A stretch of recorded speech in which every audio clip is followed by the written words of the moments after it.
Bonjour à vous. Bravo, vous en êtes au 19e jour, votre engagement est remarquable. À ce stade, il est important que vous fixiez votre attention sur ce que vous voulez atteindre. Faites une liste de 3 objectifs personnels. Elle vous motivera à atteindre votre but. Vous avez osé sortir de votre zone de confort? Quelles sont vos satisfactions? Qu'est-ce qui a changé dans votre vie? Quels sont vos ressentis? Félicitez-vous de votre apprentissage. Visualisez les transformations que vous avez déjà obtenues. Offrez-vous de la gratitude. Votre bien-être est essentiel à votre épanouissement. Nous vous le répétons encore et encore. Utilisez les outils présentés dans les modules précédents, même si leur mise en œuvre est encore perfectible. Pratiquez ce que vous avez déjà appris, comme vous l'avez compris. Regardez le positif. Offrez-vous de la gratitude au quotidien. Elle rimera avec plus de joie et de bonheur. Vous êtes maintenant dans le monde où tout peut se passer. Les fondations sont posées. Félicitations. Continuez à renforcer votre mieux-être. Ayez du plaisir, de l'enthousiasme et prenez soin de vous.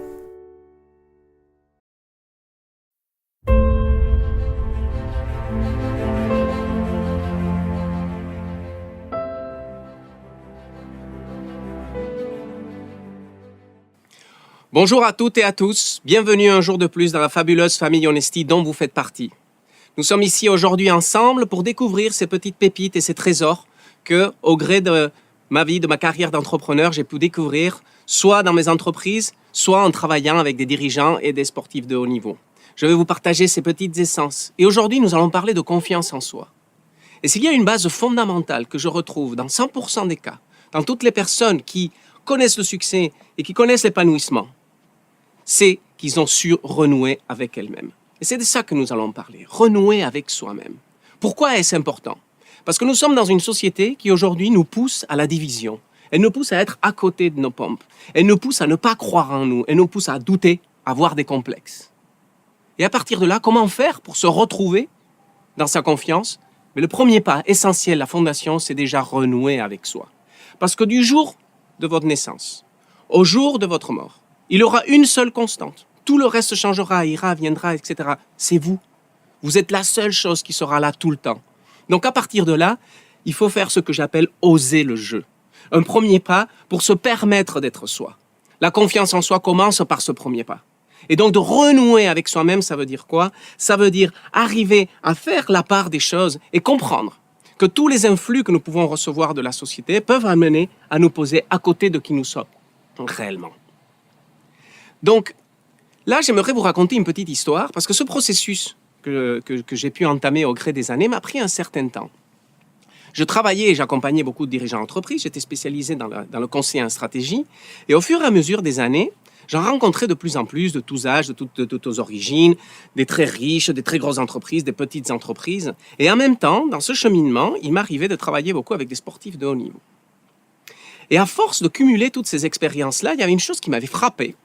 Et c'était que moi, j'avançais tout doucement avec mes doutes, mes peurs, mes complexes.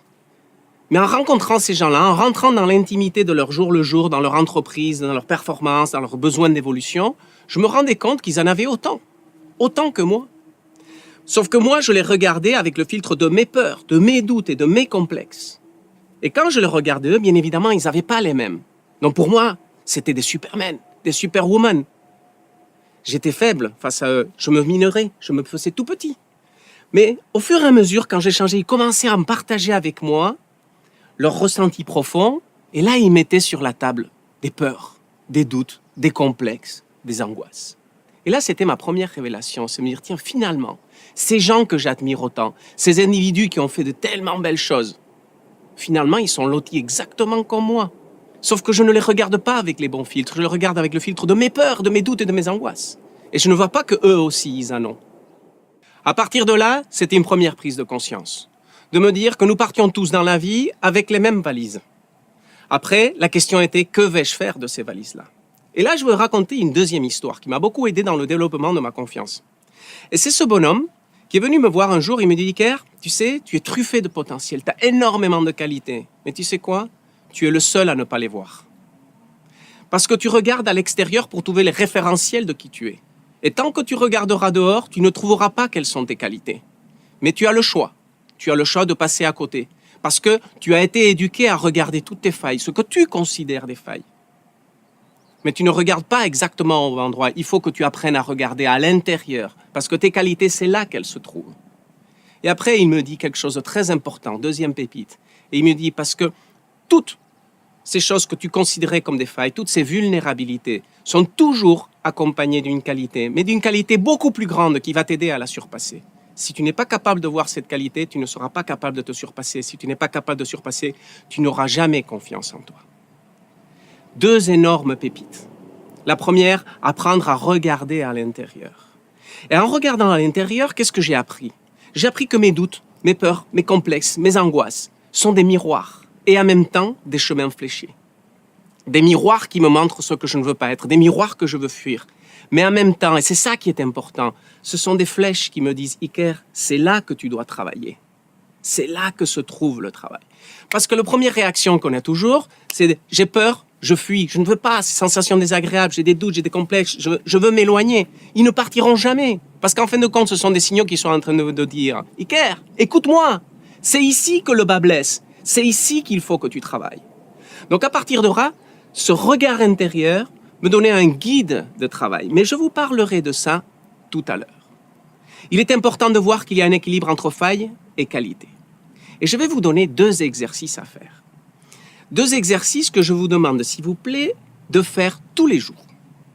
Si possible, pendant 21 jours.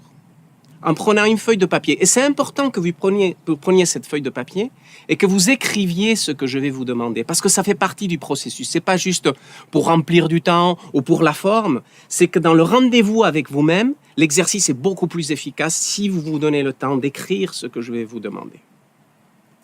Et la première chose que je vais faire, c'est vous demander d'observer.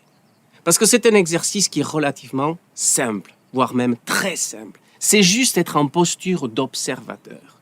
Parce que, comme nous avons été dans une société et élevés à regarder toujours ce qui ne va pas, on va commencer par cette partie-là. Elle sera plus facile. Mais attention, l'exercice est en deux parties. La première, c'est que nous allons apprendre à identifier nos saboteurs, ce que j'appelle nos saboteurs. Tous ces indicateurs, toutes ces personnes, tous ces éléments qui nous influencent dans tous les jours et qui viennent allumer ces programmes de peur, de doute, de complexe, d'angoisse. Quels sont ces saboteurs dans votre jour le jour? Il y en a. Apprenez à les observer. Donc vous prenez la feuille de papier et vous observez d'abord les mots. Quels sont les mots que vous avez entendus qui ont allumé ces programmes? Réfléchissez à ce que vous avez entendu pendant la journée. À quel moment vous avez senti ces peurs s'allumer, ces doutes, ces complexes? Et notez ces situations-là. Par la suite, observez d'où venaient ces mots. Quelle était la source? Quel était l'individu? C'était peut-être la télévision, c'était peut-être un proche, un collègue de travail. Notez ça aussi, c'est très important d'identifier la source. Et par la suite, vous allez observer l'intention, parce qu'il n'y a pas que les mots qui comptent. Imaginez par exemple, vous avez fait quelque chose, et quelqu'un arrive, il voit ce que vous avez fait, il dit « Ah, c'est joli !» L'intention était de vous faire plaisir. Maintenant, une autre personne arrive, elle fait « Ah, c'est joli !» L'intention est de marquer sa désapprobation. L'intention est de bien vous faire comprendre qu'elle n'est pas contente. Vous voyez la différence? Les mots sont exactement les mêmes, l'intention n'est pas du tout la même. Donc il y a d'un côté observer les mots, mais aussi l'intention qui va avec. Et à chaque fois, notez quelle est leur origine, d'où viennent ces mots-là. OK? Vous avez fait une partie de l'exercice. Maintenant, vous allez faire la deuxième partie de l'exercice, qui est la plus importante. On a regardé quels sont les éléments qui activent nos programmes négatifs et qui minent notre confiance en soi. Maintenant, vous allez observer quels sont vos 3 exploits de la journée. Oui, les 3 exploits. Et attention, pas besoin d'être Usain Bolt et de gagner 3 fois les JO pour que vous puissiez parler d'exploit. L'exploit ne dépend que de vous. Pour une personne peut-être en surpoids, ça peut être d'arriver à courir pour la première fois 3 km. Ça, c'est un exploit. Dans la société de nos jours, ça peut être même aider une petite vieille à traverser la route. Déjà, c'est un grand exploit. Tout dépend de quelle est votre vie. C'est vous qui définirez où se trouve la barre de l'exploit, mais c'est votre exploit et il ne concerne que vous. Et tous les jours sans exception, nous accomplissons des exploits. Quels ont été vos 3 exploits de la journée? Et ne vous prenez pas la tête avec la taille, il faut que ce soit... Non, c'est quoi votre exploit de la journée? Il y en a, forcément. Vous avez peut-être parfaitement rangé la maison, vous avez fait un plat succulent, vous avez souri avec quelqu'un, vous avez partagé un petit moment spécial. Écrivez cet instant-là. Et une fois que vous avez noté les 3 exploits, pour chacun d'entre eux, décrivez avec détail comment vous vous êtes senti au moment où ces exploits ont eu lieu. Enregistrez ça. Faites cet exercice pendant 3 semaines exactement, c'est-à-dire 21 jours. Et ce n'est pas par hasard. Pourquoi pendant 3 semaines? Parce qu'il existe une étude scientifique qui dit que si pendant 21 jours, vous faites un exercice, à un moment donné, ce qui au début vous vous forcez à faire devient une routine. C'est-à-dire que vous n'aurez même plus à vous exercer, ça deviendra un automatisme. C'est ce que j'appelle incarner. OK? Bien. Vous faites cet exercice. À quoi il vous sert cet exercice? La première chose, c'est que vous allez apprendre à identifier les sources polluantes. Vous allez voir en fin de compte que ces sources polluantes sont très souvent les mêmes. Et là, voici une autre révélation. C'est que quand quelqu'un se plaint, il se plaint tellement fort, on l'entend tellement, qu'à un moment donné, on a l'impression que tout le monde se plaint. Et en fait, c'est juste un petit point noir dans un magnifique tableau plein de lumière. Mais on a l'impression qu'il n'y a que ça. Première chose que ça va vous aider à identifier. Deuxième chose, la source. D'où est-ce que ça vient? Vous allez voir qu'il n'y a finalement pas tant de mauvaises sources que ça, mais en même temps, c'est toujours les mêmes. Bien, ça va vous aider aussi, puisque vous allez pouvoir fermer l'angle d'observation et vous dire que c'est pas tout le monde qui pense ces choses-là, c'est lui ou elle. Et ça va réduire énormément. Et finalement, ce que je croyais qui était universel ne l'est plus. Bien. Une fois que vous avez appris à identifier ça, vous pouvez anticiper. Quand est-ce que vos programmes peuvent s'activer? Quand vous allez rencontrer un tel ou mettre tel programme à la télévision, vous savez que vos programmes vont peut-être s'activer. Alors, on peut apprendre à couper le fil. Bien, ça c'est la première partie. Mais la deuxième, et c'est pour ça qu'elle est la plus importante, c'est que vous allez commencer à renouer avec vos succès, quels qu'ils soient, chaque jour. Et au fur et à mesure que vous renouez avec eux, quand ils vont avoir lieu, à l'instant même où ils ont lieu, parce que vous avez fait ces exercices de façon récurrente, quand vous êtes en train de le vivre, vous prenez conscience, ça c'est un exploit de la journée. Et automatiquement, pendant que vous le vivez, vous allez commencer à savourer l'instant. Ça c'est très bon, mais surtout vous savez qu'après le soir, quand vous allez faire votre exercice, vous allez revivre l'instant. Pourquoi cet exercice est important? C'est parce que d'abord vous prenez conscience. Vous prenez conscience qu'il y a de très belles choses que vous faites. Il y a de très belles choses dans vos exploits qui se passent dans votre vie. Et vous leur laissez la place de s'exprimer.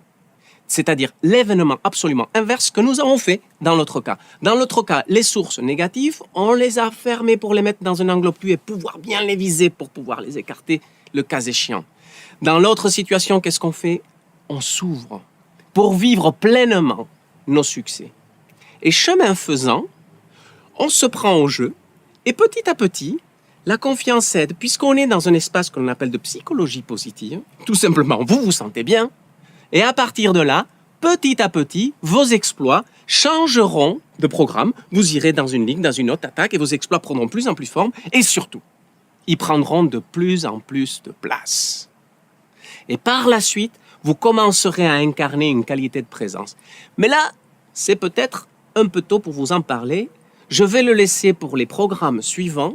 Je vous laisse déjà avec cet exercice qui est une pépite que j'ai pu apprendre le long de ma carrière et que je vous fournis là. Comme toutes les belles pépites, c'est souvent des choses qui sont simples à faire, pas forcément compliquées.